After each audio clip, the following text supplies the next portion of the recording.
सच ही कहा किसी ने, प्रार्थना परिस्थिति नहीं बदल सकती, लेकिन इंसान का चरित्र अवश्य बदल सकती है। आज आपको एक छोटी सी कहानी सुनाते हैं। ये एक 11 गांव की कहानी है। 11 गांव थे जो एक दूसरे से सटे हुए थे, मिले हुए थे और पास ही पास बसाहट थी सारी।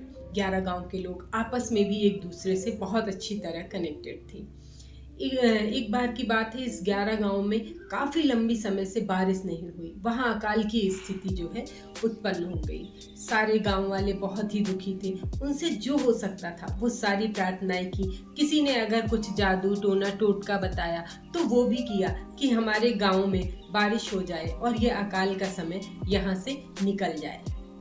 इस दुख भरे समय में जब वो लोग अकाल को लेकर काफ़ी परेशान थे, उनको एक सूचना मिली कि नज़दीक ही गांव के जो है एक साधु बाबा आए हुए हैं और वो एक ऐसा यज्ञ करते हैं जिससे बारिश होने लगती है। फिर क्या था, 11 गांव के लोगों ने मिलकर एक पंचायत बुलाई और पंचायत में सभी ने एक सहमति से ये निर्णय लिया कि हर गांव से जो एक एक प्रतिनिधि मिलकर उन साधु बाबा के पास जाएंगे और उन्हें अपने गांव की समस्या बताएंगे। शायद साधु बाबा उनकी गांव की इस परिस्थिति को जानकर यज्ञ के लिए तैयार हो जाएं और उनके गांव में भी बारिश हो जाए और फिर से उनके गांव में पहले की तरह खुशहाली आ जाए।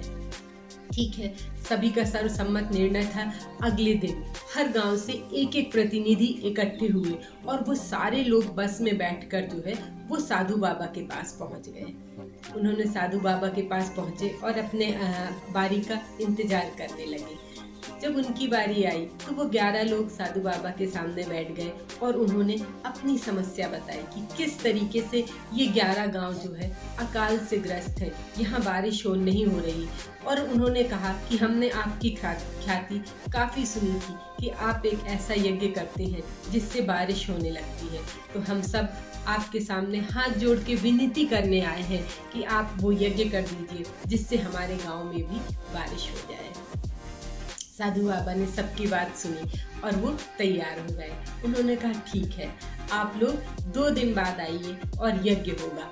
हर गांव से एक एक प्रतिनिधि उसमें शामिल होगा, अपने गांव की तरफ से वो प्रार्थना करेगा। सभी इस चीज को लेके तैयार हो गए। 2 दिन बाद सारे गांव से एक एक प्रतिनिधि ये लोग फिर से बस में बैठे और साधु बाबा के पास पहुंचे। यज्ञ के लिए सभी ने अपना स्थान ग्रहण कर लिया और साधु जी का इंतजार करने लगे कि अब वो आएंगे और यज्ञ करेंगे। साधु बाबा आए, उन्होंने 11 लोगों की तरफ देखा, लेकिन एक व्यक्ति था जिसे देखकर साधु बाबा की आंखें ठिठक गई। वो पूरे यज्ञ के दौरान उन्हें देखते रहे और यज्ञ करते रहे। जब यज्ञ समाप्त हो गया तो उन्होंने जाते हुए लोगों से एक बात बोले देखिए, मैंने यज्ञ कर दिया है, लेकिन इन 11 गांवों में जो है सबसे पहले इस गांव में जो ये व्यक्ति है इनके गांव में बारिश होगी। लोगों को बड़ा आश्चर्य हुआ कि ऐसा क्या है, यज्ञ तो सभी के लिए हुआ, फिर इनके गांव में ऐसी क्यों बारिश होगी। साधु बाबा ने मुस्करा कर कहा, शायद आपने नहीं देखा, लेकिन मैंने देख लिया कि ये अपने साथ छाता लेकर आए थे।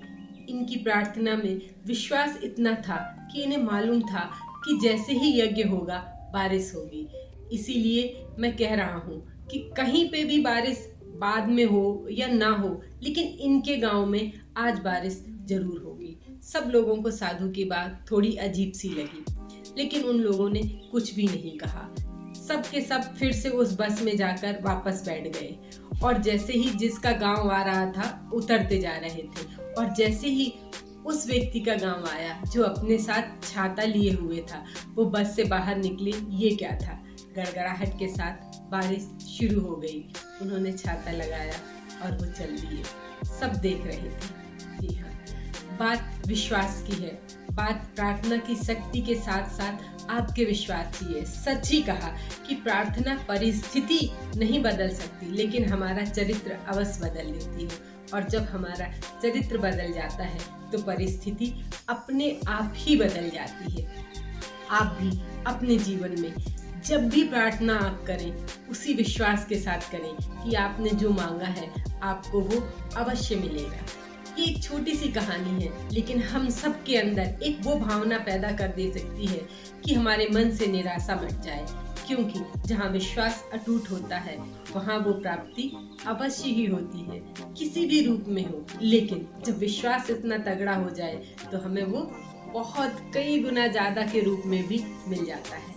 आप अपने जीवन में यदि निराश हैं तो अपने विश्वास को पूरी तरीके से ईश्वर के ऊपर छोड़ दीजिए और प्रार्थना करिए। आप देखेंगे आपकी प्रार्थना की शक्ति कई गुना बढ़ जाएगी आपके विश्वास के साथ। फिर आपसे इतना ही कहना चाहेंगे, कर दिखाइए जीवन में कुछ ऐसा कि लोग भी करना चाहें आपके जैसा। फिर मिलेंगे एक नई सोच, एक नई कहानी के साथ। मैं नीलम।